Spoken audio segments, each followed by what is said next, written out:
Уште кога се појави овој ростер со чисти линии и погон на задните тркала, веднаш стана вистински хит. Малата тежина и динамичниот мотор обезбедуваа повеќе од забавно возење. Американците полудеа по него, а заразата брзо се прошири и во Европа. И така 3 децении и 4 генерации. Секоја наредна беше подобрувана на задоволство на купувачите. Затоа и во 2000 година MX-5 Miata се наоѓа во Гинесовата книга на рекорди како најпродаван спортски двосед. И актуелната генерација која се појави пред 4 години беше препозната како наследник на култот што го створи.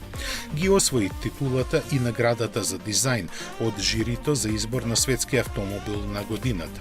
Оптимално распоредената тежина меѓу оските и одлично искористената силина и дадоа перформанси кои со обновувањето лани беа дополнително зациментирани како перфектни за ваков автомобил. На прв поглед, волитарскиот бензинец со 184 конски сили изгледа слаб, но тој е способен да предизвика ерупција од адреналин. Дел заради максималните 7500 вртежи што ги достигнува, а дел и со одличната ускладеност со останатите компоненти на возилото. Тоа е произлезено од долгорочната стратешка филозофија на Mazda, изразена преку различни јапонски мудри мисли.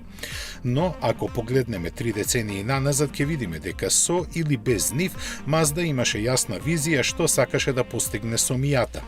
Во моментот, незината продажба се движи едва и околу 10.000 примероци во Америка и 15.000 во Европа, но сепак таа важи за еден од најпосакуваните автомобили за своја душа.